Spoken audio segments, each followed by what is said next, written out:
Olá! Já parou para pensar se existe uma lógica por trás daquilo que a gente não vê? Hoje, a gente vai dar uma olhada de perto na estrutura de um livro que, mais de um século e meio atrás, tentou fazer exatamente isso. E o nosso foco não vai ser em crença, mas sim no método, na tentativa de aplicar um raciocínio lógico a algo que, à primeira vista, parece totalmente inexplicável. A morte é o fim de tudo? Essa é provavelmente a pergunta que acompanha a humanidade desde sempre. É ela que movimenta religiões, filosofias e, claro, a nossa própria curiosidade. E é exatamente essa pergunta que serve de ponto de partida para toda a lógica que a gente vai explorar agora. E a nossa fonte para essa análise é O Livro dos Médiuns, de Allan Kardec. Para a gente ter uma ideia, esse livro é de 1861, e a proposta dele era muito ousada para a época. Não ser um livro de fé, mas quase um manual prático, tentando aplicar um método lógico em fenômenos que a ciência daquele tempo simplesmente ignorava. Para a gente entender direitinho essa linha de raciocínio, vamos seguir 5 passos. Primeiro, a gente precisa ver qual é a base de tudo. Depois, o que afinal seriam os espíritos. Em seguida, como seria construída a tal ponte entre os mundos. A partir daí, a gente entra na lógica da comunicação. E para fechar, a ideia talvez mais impactante. Por que isso tudo seria algo natural e não sobrenatural? Ok, então vamos lá. Primeira parte, a base de tudo. Antes mesmo de tocar no assunto da comunicação, o livro estabelece um alicerce, um ponto de partida muito claro. Sem aceitar essas ideias iniciais, segundo a própria obra, todo o resto do argumento simplesmente não para de pé.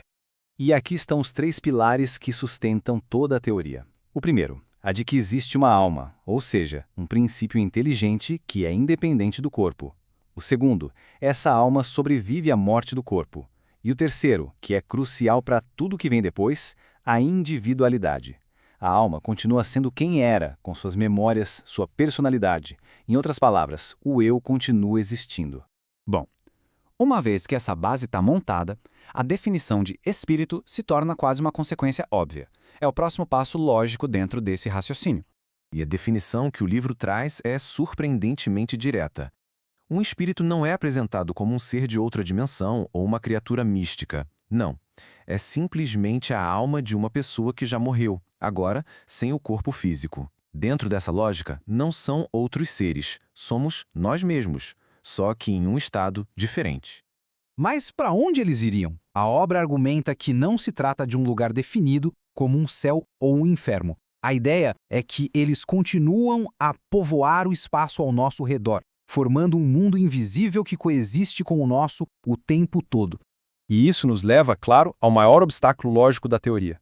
Se os espíritos são imateriais, como eles poderiam interagir com o nosso mundo que é puramente material? O livro não foge dessa questão e apresenta um conceito central para tentar resolvê-la. Exatamente.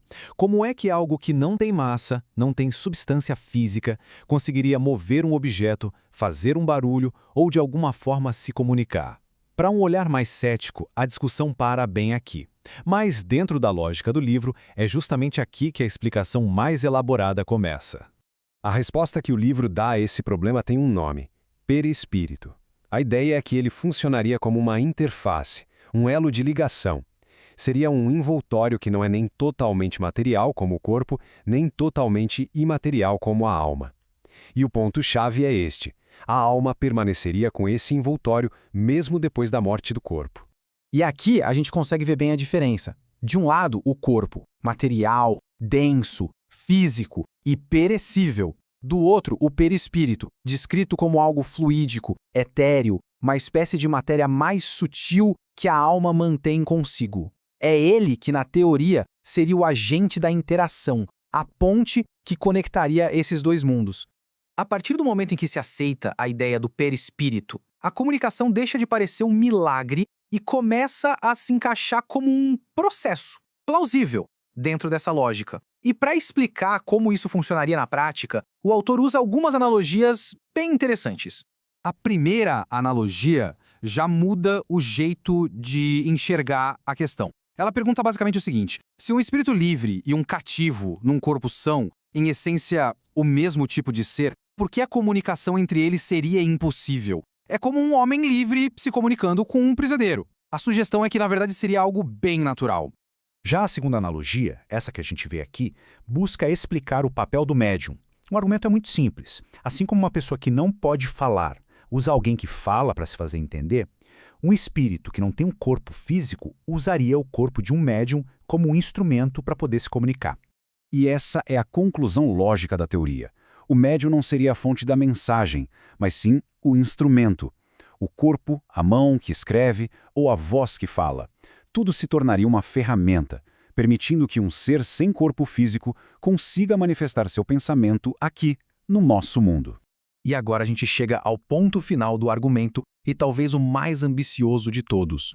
A proposta do livro não é provar milagres. A ideia é tentar reclassificar esses fenômenos como parte da própria natureza, regidos por leis que a ciência da época simplesmente ainda não compreendia.